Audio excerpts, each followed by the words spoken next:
కులభూషణ్పై తప్పుడు ఆరోపణలు చేసింది పాక్ ప్రభుత్వం. గూఢచర్యం ఆరోపణలు మోపి చట్టబద్ధంగా చంపేసేందుకు కుట్ర చేసింది. మరణశిక్ష పేరుతో కిరాతకంగా హత్య చేసేందుకు ఏర్పాట్లు చేస్తోంది. పాక్ తీరుపై దేశమంతా నిరసనలు వెల్లువెత్తాయి. పాక్ జాతీయ జెండాను, ప్రధాని నవాజ్ షరీఫ్ దిష్టిబొమ్మను తగులుపెట్టారు జనం. గూఢచర్యం ఆరోపణలపై పాకిస్తాన్ భారత పౌరుడు కులభూషణ్కు ఉరిశిక్ష విధించడంపై భారత్ భగ్గుమంటోంది. పార్లమెంటు ఈ అంశాన్ని కాంగ్రెస్ లేవనెత్తింది. పాక్ను ఉగ్రవాద దేశంగా ప్రకటించాలని, అంతర్జాతీయ స్థాయిలో ఒత్తిడి తేవాలని విపక్ష సభ్యులు డిమాండ్ చేశారు. పాక్లో మోదీ పర్యటన ఎటువంటి ఫలితాలు ఇవ్వలేదని కాంగ్రెస్ నేత మల్లికార్జున్ ఖర్గే మండిపడ్డారు. కులభూషణ్ను కాపాడేందుకు ప్రభుత్వం అన్ని ప్రయత్నాలు చేస్తోందని లోక్సభలో ప్రకటన చేశారు కేంద్ర హోంమంత్రి రాజ్నాథ్.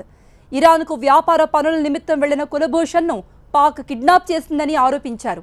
ఆయన దగ్గర భారత పాస్పోర్ట్ ఉందన్నారు. గూఢచర్యానికి పాల్పడలేదని స్పష్టం చేశారు.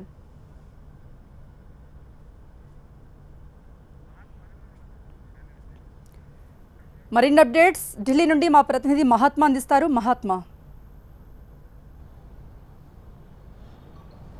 కులభూషణ్ వ్యవహారంలో పాకిస్తాన్ వ్యవహరించిన తీరు పట్ల కేవలం మన దేశంలో మాత్రమే కాదు, పాకిస్తాన్లో సైతం వ్యతిరేకత వ్యక్తమవుతుంది. అక్కడ భిన్న స్వరాలు వినిపిస్తున్నారు. పాక్ ఈ రకమైన చర్యకు పాల్పడడం ద్వారా భారత్ని రెచ్చగొట్టినట్టే అవుతుందన్న స్వరం అక్కడ పాకిస్తాన్లోనూ వినిపిస్తున్నది.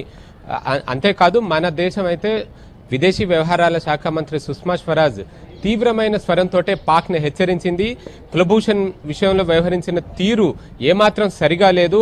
అంతర్జాతీయ ఒప్పందాల ప్రకారమే కావచ్చు, లేకపోతే పాక్లో ఉన్న చట్టాలనైనా సరే సాంప్రదాయాలను వేటిని పాటించలేదు అన్నది భారత ప్రభుత్వం చేస్తున్న ఆరోపణ. ఎందుకంటే అక్కడున్న భారత రాయబారితో కలిసేందుకు సైతం అవకాశం కల్పించలేదు. కులభూషణ్ని కలిసి మాట్లాడేందుకు సైతం అవకాశం కల్పించకుండా కోర్టు మార్షల్ ద్వారా నేరుగా డెత్ పెనాల్టీ విధించడాన్ని భారత ప్రభుత్వం తీవ్రంగా తప్పుపడుతుంది. సహజంగా యుద్ధం జరిగే సమయాల్లో ఈ తరహా దుందుడుకు చర్యలకు పాల్పడుతుంటారు.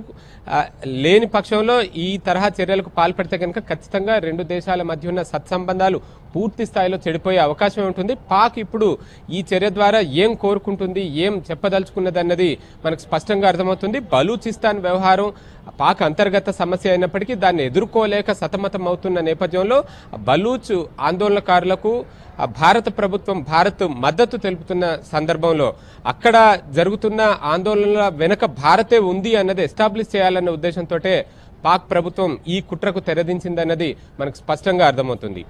టెహ్రాన్ అంటే ఇరాన్ వెళ్లిన ఈ కులభూషణ్ని అక్కడ నిజానికి వ్యాపార పనుల నిమిత్తం వెళితే అక్కడున్న తాలిబాన్లు అతన్ని పట్టుకుని పాక్ ఆర్మీకి అప్పగించినట్టుగా, అందులోనూ ఒక రకంగా చెప్పాలంటే అమ్మేసినట్టుగా మనకు సమాచారం వస్తుంది. ఆ తర్వాత పాక్ సరిహద్దుల్లో కూడా లేని వ్యక్తిని తమ సరిహద్దుల్లో గూఢచర్యానికి పాల్పడుతూ అక్కడున్న ఆందోళనకారులతో హింసకు ప్రేరేపిస్తున్నాడు అన్న అభియోగాలు మోపి అతనికి మరణశిక్ష విధించడాన్ని భారత ప్రభుత్వం అయితే తప్పుపడుతుంది. అయితే ఈ మధ్యకాలంలో చోటు చేసుకున్న పరిణామాలన్నిటి తర్వాతనే ఇదంతా కూడా జరిగిందని చెప్పుకోవచ్చు. ఉరి ఘటన కావచ్చు, సర్జికల్ స్ట్రైక్స్, అలాగే ఇప్పుడు రీసెంట్గా ఇండియాలో ఈ బంగ్లా ప్రధాని పర్యటన, అలాగే ఆస్ట్రేలియా ప్రధాని పర్యటన, వీటి నేపథ్యంలోనే పాక్ ప్రభుత్వం ఈ తరహా దుందుడికి చర్యలకు పాల్పడుతుందన్నది అర్థమవుతుంది. సుష్మా స్వరాజ్ అయితే ఈ చర్య పట్ల తీవ్రంగా స్పందిస్తూ తీవ్రమైన పరిణామాలను పాక్ ఎదుర్కోవాల్సి ఉంటుందని తీవ్రంగానే ఆవిడ హెచ్చరించారు. రైట్ మహాత్మా, ఇరాన్లో కిడ్నాప్ చేసి ఇప్పుడు పాకిస్తాన్లో ఉరిశిక్ష విధించిన పాకిస్తాన్ తీరుపై ప్రతి ఒక్కరు కూడా మండిపడుతున్నారు. మరి భారత ప్రభుత్వం ఒత్తిడిపై పాకిస్తాన్ ఏ విధంగా స్పందిస్తుంది అనేది చూడాలి.